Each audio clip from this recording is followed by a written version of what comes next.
lo que intenta es explicar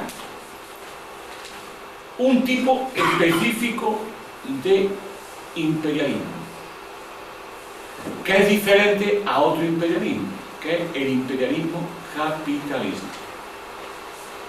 Y además lo intenta explicar el imperialismo desde la lógica del pensamiento de Karl Marx.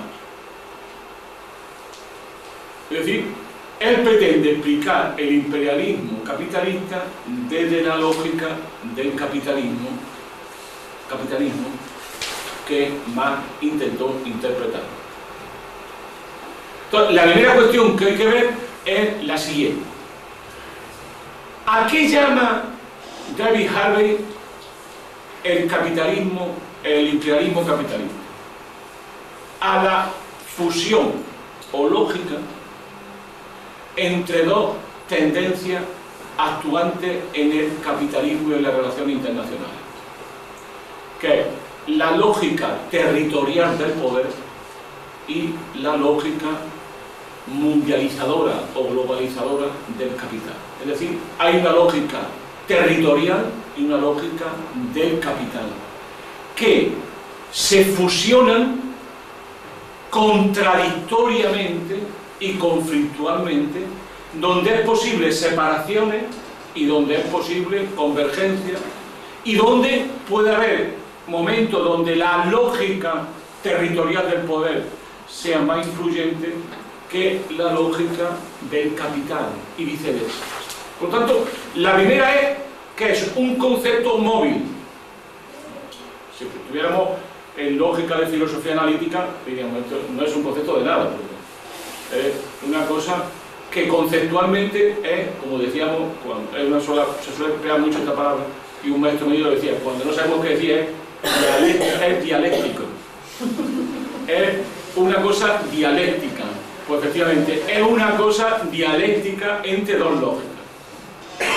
La lógica territorial del poder y la lógica del capital, como su nombre indica, una primera aproximación es que la lógica territorial está marcada por la geografía, por el territorio, por el poder, por los recursos humanos, por la dotación de poder, por los modos que se organiza el poder político, por el Estado. La lógica del capital es una lógica que tiende naturalmente a ir más allá de las lógicas territoriales, porque no tiene territorio, porque su territorio es el mundo. Es donde haya beneficio y donde se pueda ganar. ¿Que aquí hay beneficio? Pues aquí lo puedo ganar. ¿Que aquí no hay beneficio? Pues aquí me voy, es lo que se llaman en América Latina los capitales golondrina, y ahí os dejo. ¿Que se cae Delphi? Pues que le den allí el Delphi. ¿Que me cae más barato producir en Chequia, en Eslovaquia o en Polonia? Me llevo la industria a Polonia si puedo llevármela. O al menos consigo que haya competencia entre... No sé entender. La lógica del capital no tiene fronteras, mientras que la lógica del poder político tiene fronteras. Porque detrás suele haber estados, que son constelaciones, campos de poder, y detrás de los estados hay comunidades más o menos homogéneas, porque además muchos de esos estados vienen de movimientos nacionalistas, por ejemplo la Revolución Francesa, o la unidad alemana, o la unidad italiana, o la nunca consumada unidad española, según habrá existido. Pues desde ese punto de vista, esa es la primera connotación que él hace. Luego hay una segunda idea que él pone en marcha, que es la parte que no voy a poder explicar mucho porque exigiría una cierta aprendizaje previo, ¿no?, de teoría marxista, ¿no?, que ya se nos ha olvidado, pero que a los que tenemos una cierta edad, no, que era la teoría de las crisis en Marx. O sea, para Marx, mi amiga Nati ya lo sabe porque ha salido recientemente un gran libro sobre ese tema, luego se lo podéis preguntar a ella que lo expliquen. Para Marx, el capitalismo por su propia estructura y funcionamiento, genera crisis periódicas. Y esas crisis periódicas generan conflictos sociales y catástrofes sociales. Entonces, como Marx era dialéctico, hablaba de que había condiciones que creaban crisis y condiciones que generaban contratendencia a las crisis. Hay todo un debate que ha durado cientos de años, yo diría no cientos de años, no, pero más de 100 años, que era interpretar el concepto de crisis en Marx, ¿no? Ha habido unas peleas, el insulto que se han dicho entre Lenin contra Rosa, Rosa contra Lenin, Bukharin contra Lenin, bueno, Trotsky intervino Hindenburg, Kautsky, hasta el Susun-Kord intervino ahí, y bueno, y no hablemos ya de lo último, entre Samir Amin, Ernest Mandel y la madre de los parientes. O sea, en general, eso sí que es una cosa insufrible, ¿no? Hay una literatura inmensa sobre ese tema. Pero parece ser que todo el problema está en la caída tendencial de la tasa media de ganancia. Eso es, al final, ese era el problema. Que para otros ni siquiera era un problema porque no estaban de acuerdo, que eso más lo ya he escrito alguna vez, o sea, con lo cual ya la cosa se complica enormemente. La idea es muy simple. El capitalismo genera crisis y las crisis se deben fundamentalmente a que crean excedentes no vendidos.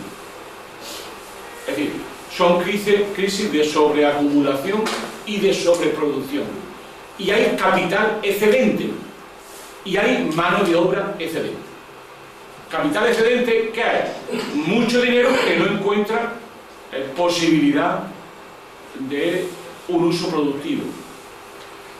Capital excedente, muchas mercancías que se producen y nadie las consume. Capital excedente, empresas que trabajan con una capacidad del 70% y tienen un 30% que no son capaces de producir más porque no son capaces de venderlo más. ¿Qué es mano de obra de trabajo excedente? Pues paro. Entonces, se puede decir que el capitalismo, según Marx, tiende a una sobreacumulación, sobreproducción de mercancías de una manera permanente que generan crisis y que el propio capitalismo y los poderes públicos intentan solucionar para evitar que esas crisis se den con las llamadas políticas económicas, con los mecanismos anticíclicos, con el Susun-Kord. Hasta ahí me vais entendiendo, ¿no? Bueno, porque ahora voy a explicar uno de los dos conceptos clave del libro del camarada Harvey, que es lo que él llama los ajustes espaciotemporales. Vamos a ver, ¿qué quiero explicar con esto? Para evitar la crisis, el capitalismo busca salida fuera del espacio concreto en el que uno está. Voy a poner el ejemplo de Delphi, que me viene al huevo. ¿Qué hay en Delphi? En Delphi hay una determinada estructura económica con una empresa que a su vez tiene otra empresa alrededor, subsidiaria, que trabajan para ella, donde allí se ha invertido muchísimo dinero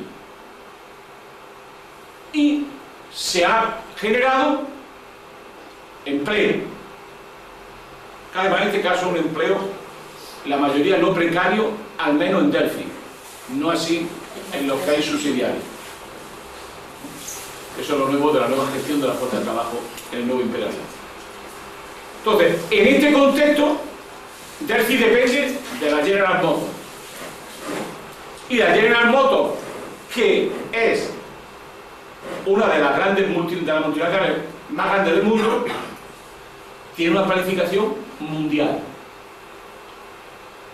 O sea, ya una gran empresa planifica mundialmente. Su objeto ya no es Estados Unidos, que es un continente, o América. Su objeto ya es el mundo. Entonces, los directivos de la General Motors tuvieron que llegar a una conclusión y dijeron, veamos, es la lógica territorial y la lógica del capital. La lógica de